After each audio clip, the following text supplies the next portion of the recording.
ചേട്ടൻ ഈ രാഷ്ട്രീയത്തിൽ വന്ന എങ്ങനെയാ? അതൊന്നും പറയണ്ടായിരുന്നു. അതൊന്നും പറയണ്ട അവസ്ഥയാ. അല്ല അതല്ല, രാഷ്ട്രീയത്തിൽ വന്ന ഏറ്റവും വലിയ രസമാണ്. കാരണം ഒരു സുപ്രഭാതത്തിൽ ഒരു പാർട്ടി എന്നെ വിളിച്ചിട്ട് ഇങ്ങനെ ഇലക്ഷൻ്റെ ഒരു പരിപാടിയുണ്ട്, അപ്പോൾ ഏതെങ്കിലും ഒരു പാർട്ടിയിൽ നിൽക്കുന്നു. എനിക്കിങ്ങനെ പ്രത്യേകിച്ച് പാർട്ടിയൊന്നുമില്ല. പാർട്ടി ആരെങ്കിലും ഒരു പാർട്ടി വിളിച്ചാൽ ഞാൻ നോക്കാം എന്നുള്ള രീതിയിൽ പറഞ്ഞു. അപ്പോൾ അങ്ങനെ ഇരുന്നപ്പോഴാണ് എനിക്കൊരു കോൾ വരുന്നത് BJPയുടെ ഓഫീസിൽ നിന്ന്. Somebody is want to see you to discuss something. Okay, ഞാൻ പറഞ്ഞു വെൽക്കം, നോ പ്രോബ്ലം. അപ്പോൾ ഇങ്ങനെ കാര്യങ്ങളൊക്കെ ചോദിച്ചു. അപ്പോൾ അത് നമുക്കൊരു കാൻഡിഡേറ്റായിട്ട് നിൽക്കുന്നതിൽ വല്ല ബുദ്ധിമുട്ടുണ്ടോ എന്ന് ചോദിച്ചു. നമ്മൾ പറയാം സാർ, അതിപ്പോൾ അല്ല, 2 ദിവസം സമയമുണ്ടല്ലോ. പക്ഷേ 1-2 ആൾക്കാരടുത്തേക്കും ഡിസ്കസ് ചെയ്തെന്ന് പറഞ്ഞ് ഒന്നുമില്ലെങ്കിലും ചേട്ടാ BJPക്കാർ വിളിച്ച സ്ഥിതിക്ക് BJP എന്ന് പറയുന്നത് ഇപ്പോൾ സെൻട്രൽ ഭരിക്കുന്ന ഒരു പാർട്ടി. അപ്പോൾ അതിൻ്റെ ഒരു മെമ്പർ ആകുക അല്ലെങ്കിൽ MLA സ്ഥാനത്തേക്ക് മത്സരിക്കുക എന്ന് പറയുന്നത് സംതിങ് ഗ്രേറ്റ്. അവിടെ ജൈവ തോൽവി എന്നുള്ളതല്ല, കാൻഡിഡേറ്റ് ആവുക. ചേട്ടാ ഇനി ഞാൻ അപ്പവും മീൻകറിയും വിളമ്പട്ടെ.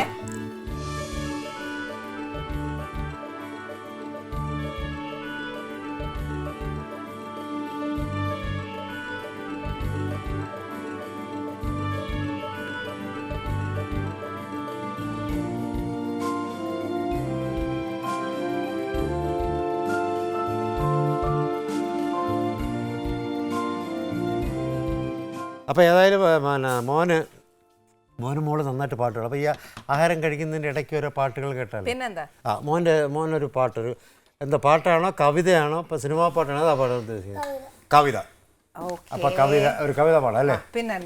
ഇഷ്ടമുള്ള ഒരു കവിത പാട്ട്. അമ്മ തിരുമൊഴി മലയാളം, അൻപു ചുരത്തും മലയാളം, അതിൻ്റെ മധുരാക്ഷരമോരോടും അറിവൻ വിത്തായി മാറും.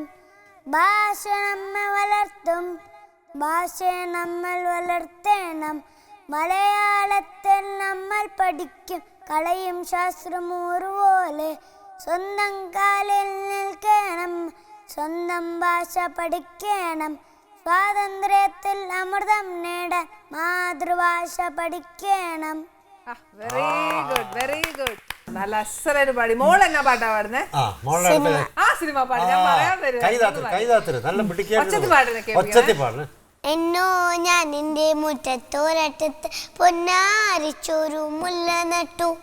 കണ്ണീൻ തേനി നനച്ചു, കീനാവിൻ്റെ പൊൻപൂവൽ കൊണ്ട് പങ്കലിട്ടു. മിണ്ടാതെത്തിയ പാട്ടൊരു കൗതുകം കൊണ്ടാവള്ളിയിലൊന്ന് തൊട്ടു. രണ്ടാമ്മാവിൻ്റെ ജീവനാമുത്താവ് എന്നെ വന്ന് തൊട്ടു, ഇരുട്ടിൽ കൂട്ടി കൊണ്ടേട്ടു. Very good, very good. ഇനി ചേച്ചി മാത്രമേ പാടാതെ ഉള്ളൂ കേട്ടോ. എല്ലാരും പാടിക്കഴിഞ്ഞു. അപ്പൊ ചേച്ചി എനിക്ക് പാട്ട് പാടൂ, ഇതിന്റെ അഭിപ്രായം പറയൂ. എന്റെ പാട്ടാണ് ഈ പാടിയത്. ഓ, ചേച്ചി പഠിപ്പിച്ചേ. അതങ്ങ് നല്ല സുന്ദരമായിട്ട് എസ്കേപ്പ് ചെയ്ത പാട്ടാണ്.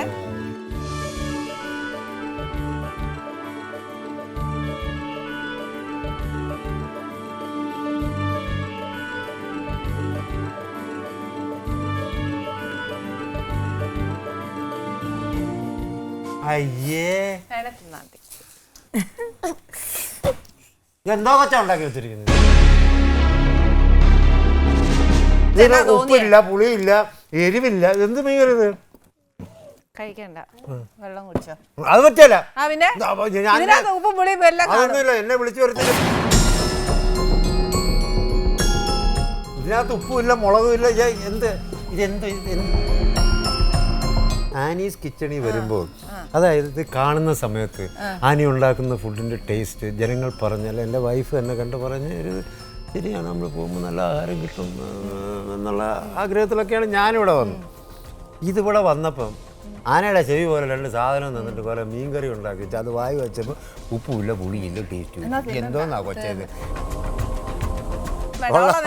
ഉള്ള കാര്യം പറയാണ്. ഇത് ഞാൻ ആദ്യം തന്നെ എടുത്ത് മണപ്പിച്ച് നോക്കി. കള്ളല്ല, ഈസ്റ്റ് എന്താ സാധനമുണ്ട്. ഇതൊക്കെ എങ്ങനെയാ മോളെ ഇത് ഞങ്ങളുടെ നാട്ടിൽ കള്ള് കിട്ടുകയില്ല. ഞങ്ങളുടെ ആനി കിച്ചണിൽ കള്ള് കയറ്റുകയില്ല. ഗവൺമെന്റ് ആയിട്ട് നിരോധിച്ചിരിക്കുക. ഗവൺമെന്റ് നിരോധിക്കുന്നു.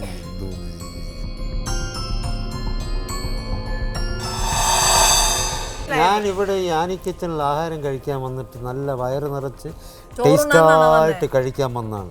വായി വെച്ചപ്പോ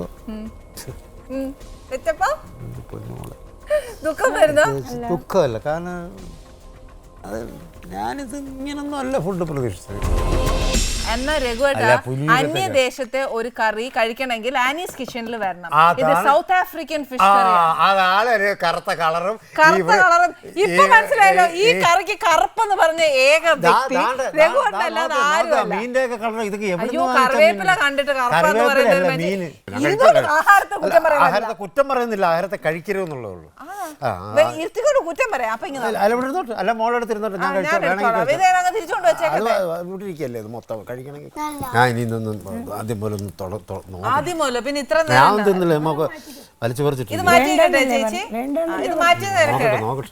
അമ്മേ, എനിക്ക് ഇഷ്ടപ്പെടണേ. ഓ, അല്ലെങ്കിൽ പിന്നെ ഇല്ല.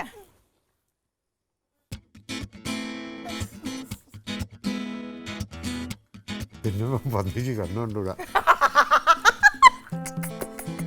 ഒച്ചത്തിൽ പറഞ്ഞ എന്റെ പ്രേക്ഷകരൊന്ന് കേക്കട്ടെ. രഘുവേട്ടാ, ഇനി വിടുകയല്ല. Annie's കിച്ചണിലെ food കൊള്ളുകയല്ല. ഇത് എന്നാ ഉണ്ടാക്കി വെച്ചേക്കുന്നേ, ഇതാണോ മീൻകറി എന്നൊക്കെ ചോദിച്ച രഘുവേട്ടൻ തിന്നുമ്പോ പന്നിക്ക് കണ്ണ് കണ്ടുകൂടാന്നാ പറഞ്ഞ. ഇറക്കി വെച്ച് പറഞ്ഞേ, ഞാനൊന്ന് കേക്കട്ടെ. തിന്നുമ്പോ പന്നിക്ക് കണ്ണ് കണ്ടുകൂടാ. അന്നേ ചിപ്പ ഇനി ഒന്ന് പറഞ്ഞേ, കണ്ണ് കാണാമെങ്കിൽ ഒന്ന് പറഞ്ഞേ. എന്റെ പ്രേക്ഷകർക്കൊന്നും ഉണ്ടാക്കണ്ടായോ? എന്റെ പൊന്നു മോളെ, ഞാൻ ഇതുവരെ ഇതുപോലെ ടേസ്റ്റുള്ളൊരു ആഹാരം കഴിച്ചു. എൻ്റെ അമ്മയാണ് ഉള്ള നേരാണ്. അനുഗ്രഹമാണ് എനിക്ക് കിട്ടിയ. ഇപ്പം കാരണം ഇവള് മീൻകറി ഉള്ളത് നന്നായിട്ട് അസലായിട്ട് മീൻകറിയാണ്. പക്ഷെ അത് ഈ സ്റ്റൈലല്ല, നാടൻ സ്റ്റൈൽ നന്നായിട്ടുണ്ടാകും. എന്നാ രഘുവേട്ടൻ എന്റെ അടുക്കളയിൽ വരുമ്പോ ഒരു സ്പെഷ്യൽ ഡിഷ് കൊടുക്കാന്ന് പറഞ്ഞാന്ന് ഞാൻ ഇത് ഉണ്ടാക്കി തന്നെ.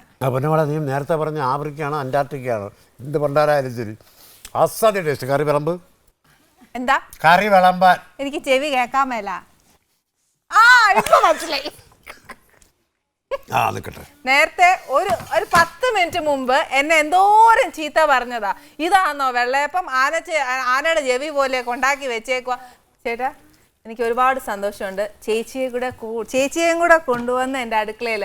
അതിലും ഏറെ സന്തോഷം എന്താ അറിയോ, കുഞ്ഞു മക്കളും കൂടെ വന്നതിൽ ഒരുപാട് സന്തോഷം. ഇതാദ്യമാ ഒരു കുഞ്ഞു മക്കളും കൂടെ എൻ്റെ ഈ പേരക്കുട്ടികൾ എൻ്റെ ഷോയിൽ വന്ന് ഇത്രയും ആസ്വദിച്ച് പാട്ടൊക്കെ പാടി എന്നോട് ഇത്രയും വർത്താനമൊക്കെ പറഞ്ഞാൽ ഒരുപാട് സന്തോഷം. അവരെ കൊണ്ടുവരാൻ ഇനിഷ്യേറ്റീവ് എടുത്തതിന് രഘുവേട്ടന് സ്പെഷ്യൽ താങ്ക്സ്. അല്ലാതെ കൂടുതൽ ഇനിഷ്യേറ്റീവ് എടുത്തത് ഞാനല്ല, എൻ്റെ വൈഫാണ്. ശരിക്കും ഇവൻ്റെ അമ്മ എന്ന് പറഞ്ഞു കഴിഞ്ഞാൽ മോൻ സ്ഥലത്തില്ലാലും അവനൊന്ന് ഉച്ചയ്ക്കാവാന്ന് ചെന്നൈക്ക് പോയിരിക്കും. സന്തോഷം രഘുവേട്ട.